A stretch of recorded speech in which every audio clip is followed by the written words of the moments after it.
The entire cornerstone of the ancient Egyptian belief system was related to the heart, and everything was focused on preparing for a time when the divine light would return and their hearts would be weighed against this light.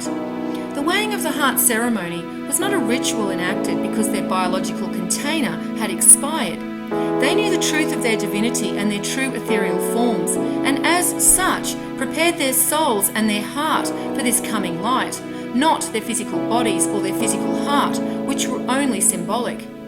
The physical heart, like the pineal gland, are physical extensions of energy points within our ethereal bodies.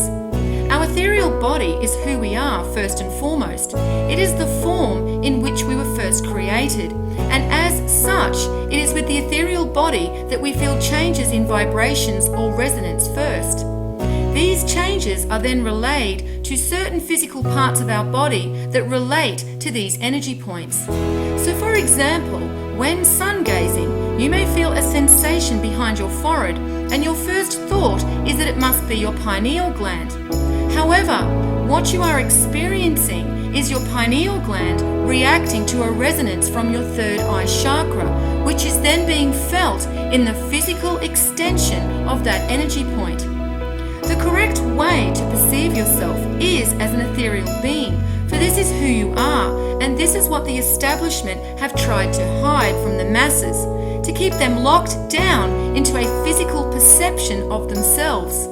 The establishment have even gone as far to create departments to program the reality of the masses into one of physicality, using agencies like science, which they then disguise as education, when in fact it is merely programming. Most people wouldn't know that the Big Bang Theory was postulated by a Catholic priest, and which establishment has so much to lose if humanity woke up to the fact they are ethereal and immortal, and they are only responsible to their own souls and God for their immortality.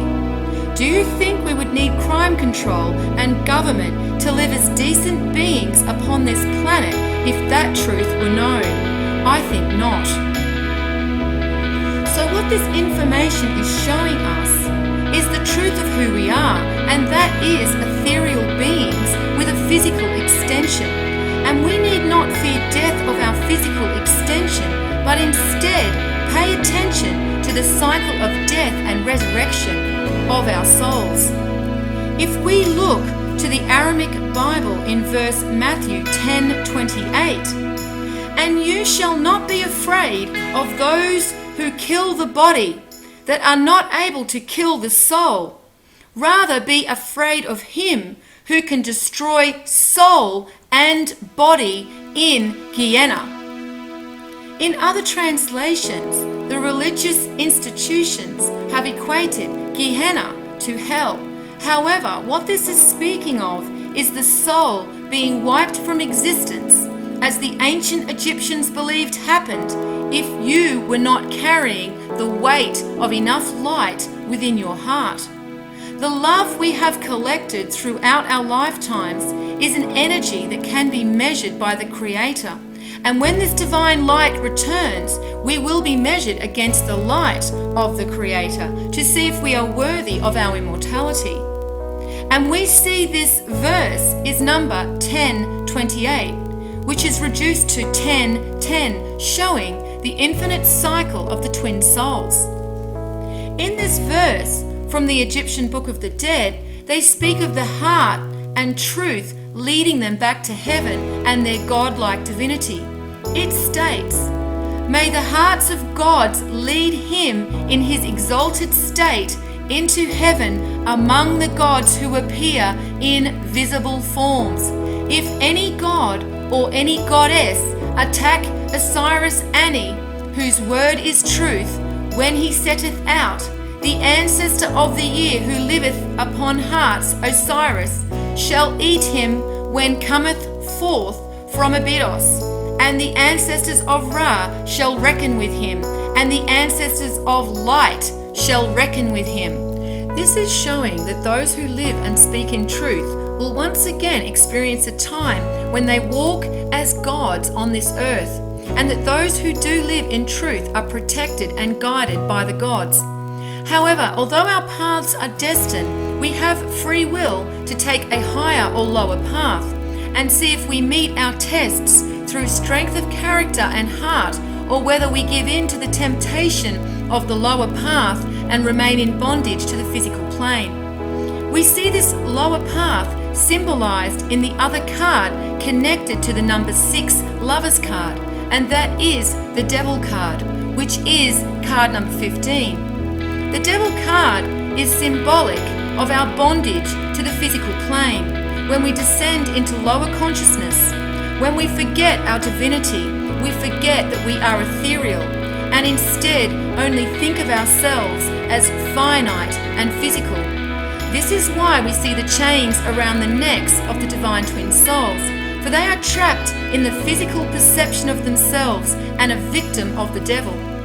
In Daniel 5:20, it shows the heart is connected to his covenant in this verse, but it could not override his mind in lower consciousness. It states, "But when his heart was lifted up and his mind hardened in pride, he was disposed from his kingly throne, and they took his glory from him." Showing that when the mind refused the heart, his divinity remained elusive to him.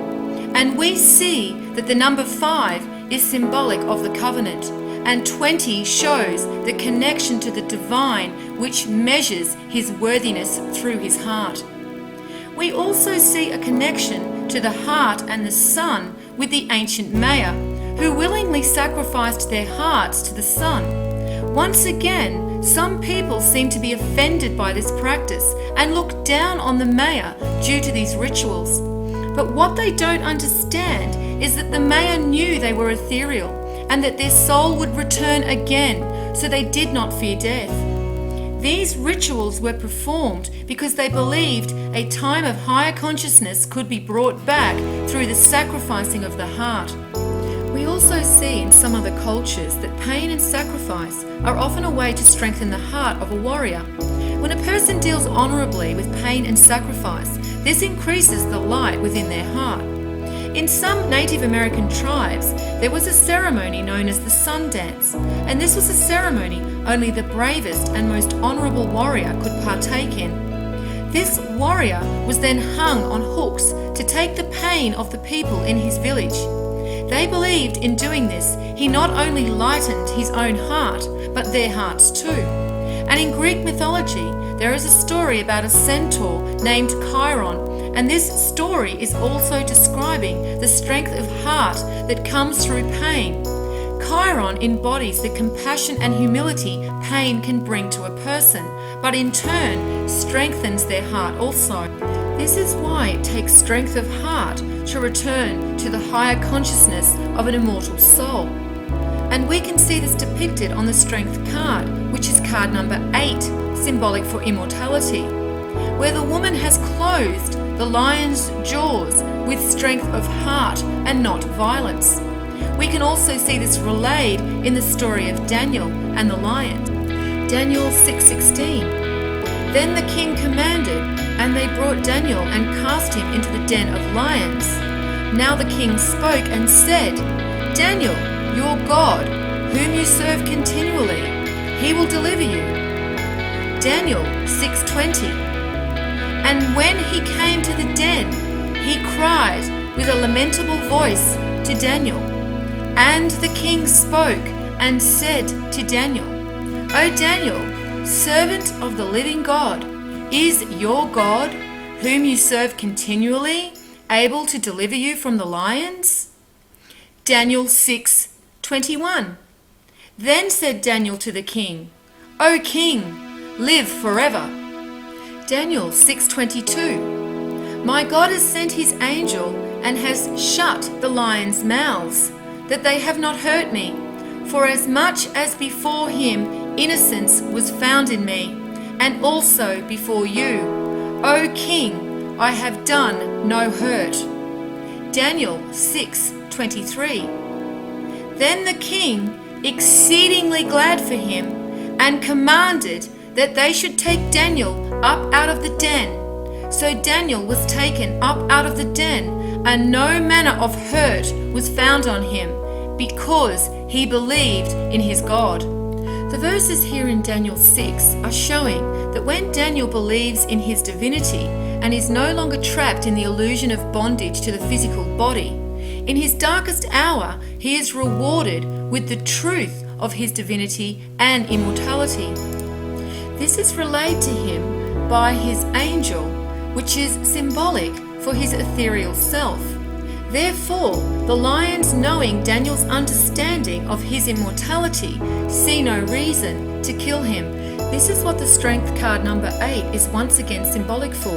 And on the tree of life, the Sephirah Hod number 8 is directly connected to the strength card, and is said to be symbolic of, instead of conquering an obstacle in one's path, to rather overcome it by subduing oneself to the obstacle.